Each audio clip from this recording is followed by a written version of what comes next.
લોકશાહી દેશમાં દરેક નાગરિકને પોતાના જનપ્રતિનિધિને ચૂંટવાનો અબાધિત અધિકાર છે, પરંતુ ભારતીય જનતા પાર્ટીના નેતાઓને લાગે છે કે ભારતીય જનતા પાર્ટીને ચૂંટાવાનો અબાધિત અધિકાર છે. જો જનતા આપણને મત નથી આપતી તો આપણે તેનું કાસળ કાઢી નાખવાનું.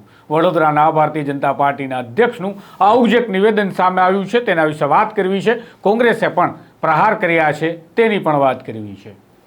વૈષ્ણવજન તો તેને કહીએ જે પીડ પરાઈ જાનાને રે. નમસ્કાર, હું છું આપની સાથે તુષાર બસિયા. નવજીવન ન્યૂઝમાં આપનું સ્વાગત છે.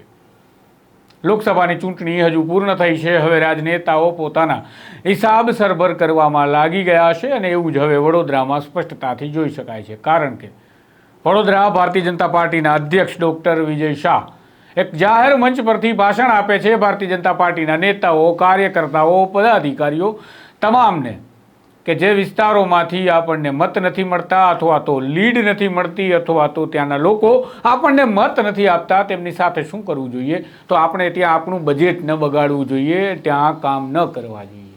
બજેટ કંઈ ભારતીય જનતા પાર્ટીના બાપનું થોડું છે. આ હિન્દુસ્તાનની જનતાનું છે. આ દેશના, આ રાજ્યના દરેક નાગરિકનું બજેટ છે. કારણ કે નાગરિક બજેટ માટે પોતાના કરના પૈસામાંથી એક વિશેષ ભંડોળ પેદા કરે છે. પરંતુ આ રાજનેતાઓ હવે પેધી ગયા હોય તે પ્રકારની નિવેદનબાજી કરવા લાગ્યા છે. ત્યારે સવાલ એ થાય છે કે શું લોકશાહીમાં નાગરિકોએ નેતાને ચૂંટવાનો અધિકાર છે? તેને ક્યાંક હવે ભાજપના નેતાઓ એવું નથી સમજી બેઠા ને કે ચૂંટાવવું એ અમારો અધિકાર છે. સાંભળો ભારતીય જનતા પાર્ટીના વડોદરાના શહેર અધ્યક્ષ શું બોલી રહ્યા છે. બાદમાં કોંગ્રેસના પ્રહાર વિશે વાત કરીએ.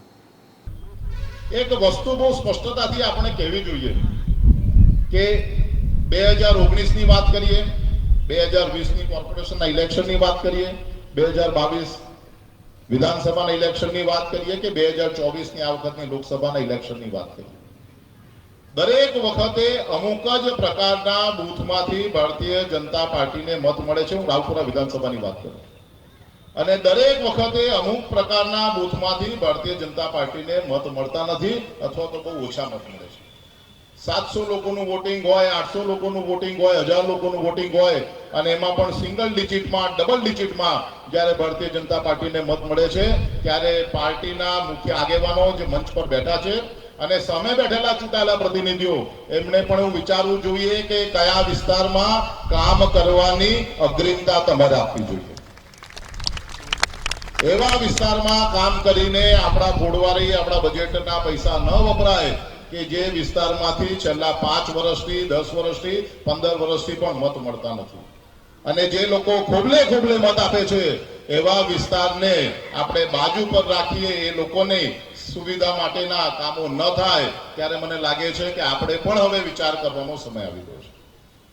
આ વખતની આપણે વાત કરીએ તો ભલે ઇલેક્શનમાં વોટિંગ ઓછું થયું, પરંતુ સમગ્ર ગુજરાતમાં બધા જ મહાનગરોમાં સૌથી વધારે વોટિંગ જો થયું હોય તો વડોદરા મહાનગરના કાર્યકર્તાઓના માધ્યમથી થયું છે. ત્યારે આ સૌ કાર્યકર્તાઓને ફરી એક વખત અભિનંદન આપું છું. ભલે 61% વોટિંગ થયું, ભલે વોટિંગમાં રાવપુરા વિધાનસભા સૌથી ઓછામાં ઓછું વોટિંગ થયું, તેમ છતાં પણ મતની દ્રષ્ટિએ ગઈ વખતે મળેલા મત કરતા પણ આ વખતે મળેલા મતની સંખ્યા જ્યારે વધારે છે ત્યારે રાવપુરાની સમગ્ર ટીમને ફરી એક વખત અભિનંદન આપું છું.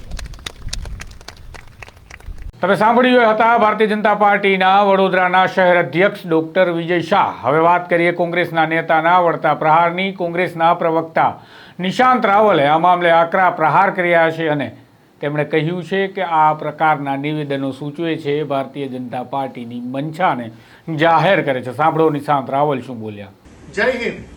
ગઈકાલે ભારતીય જનતા પાર્ટીના પ્રમુખ શ્રી ડોક્ટર વિજયભાઈ શાહે એવું નિવેદન આપ્યું કે ભાજપને જે બૂથમાંથી ઓછા મતો મળે છે ત્યાં વિકાસ ઓછો થવો જોઈએ અથવા તો નહીવત થવો જોઈએ, ત્યાં કોર્પોરેટર અને ધારાસભ્યોની ગ્રાન્ટ ના વપરાવી જોઈએ. આ જે નિવેદન છે એ ભારતીય જનતા પાર્ટીનું ખૂબ જ ભયંકર ડેન્જરસ રાજકારણની શરૂઆત હોય એવું લાગી રહ્યું છે.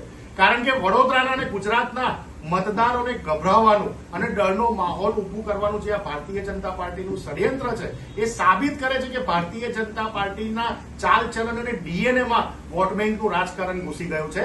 ક્યાં તો ભારતીય જનતા પાર્ટીની લોકસભામાં 303 પરથી 240 ઉપર છે ભયાનક હાર થઈ અને બહુમતીથી ભારતીય જનતા પાર્ટી દૂર રહી છે, એના ફ્રસ્ટ્રેશનમાં આવીને એમના નેતાઓ આવા બયાન આપતા હોય તો ભારતીય રાષ્ટ્રીય કોંગ્રેસને વખોડી કાઢે છે. માનનીય વિજયભાઈ શાહને હું કહેવા માંગુ છું કે 2026માં વડોદરા અને ગુજરાતમાં તમામ મહાનગરપાલિકાઓમાં કોર્પોરેશનની ચૂંટણી છે. જો આવો નવો અહંકાર તમારો આગળ વધતો જશે તો અહીંયા પણ વડોદરામાં પણ અયોધ્યાવાળી ના થાય એનું ધ્યાન તકેદારી તમારે રાખવાની હવે જરૂર છે, કારણ કે વડોદરા અને ગુજરાતના મતદારો પણ ભારત દેશના મતદારોની જેમ હવે તમને જડબાતોડ જવાબ આપશે. જય હિન્દ.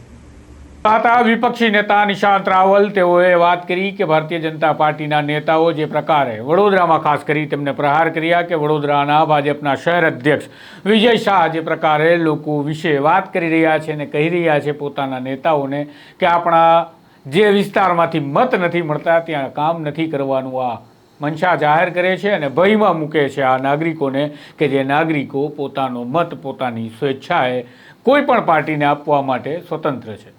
વાત સાચી છે, ક્યાંક ને ક્યાંક આને ધમકી કે ડર પણ કહી શકાય, કારણ કે જો તમે ભાજપને મત નથી આપતા તો તમારા વિસ્તારમાં ખર્ચ કરવામાં નહીં આવે ગ્રાન્ટ, સાથે જ નેતાઓ તમારા વિસ્તારનું કામ નહીં કરે તેવું કહેવાનો ક્યાંક ને ક્યાંક આ પ્રયાસ હતો તેવું જણાઈ રહ્યું છે.